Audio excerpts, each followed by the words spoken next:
کامل شکل فیل. 7 تا هم روش ببخشید بدنش 7 تا هم نقطه داره. کدوم فیله داداش؟ کدوم فیله؟ نگاه کنید اینا میشه این فیله رو برای ما طراحی کنید ببینیم چه شکلیه؟ این چششه، این چشم میشه، این خرطوم میشه، اینم این 7 تا نقطه‌ای که داره تو بدنش چیه؟ 7 تا اتاقه که داداش. من دارم از شما سوال میکنم دیگه. داداش میگم 7 تا اتاقه که خب دارم جوابتو میدم دیگه. یه توضیحاتی به من بده، عکساتو ول کن. وضعیت مالی چه شکلیه؟ متوسطه. خانومتون تب گنج بسیار شدیدی رو داره.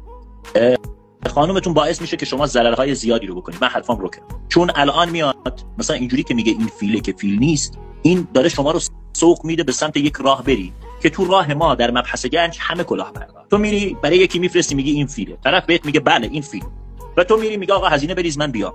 تو میری 100 میلیون 200 میلیون برای طرف میریزی، میاد اونجا میگه این فیله، اینا رو 20 متر بکن. تو میری 20 متر رو میکنی، هیچ نتیجه‌ای نمیگیری، پولت رفته، مالت رفته، ریسک کردی، شاید بگیرن شاید نگیرن.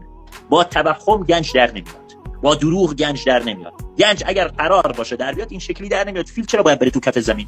آقا اگر هر کسی اونجا یه دونه استخون برای تو پیدا کرد، یه دونه استخون 100 میلیون بهت میدم. توهم چیه؟ این حرفا چیه؟ اینا رو از کجا در میاری؟ چرا دوست دارید یکی بیاد بهتون دروغ بگه؟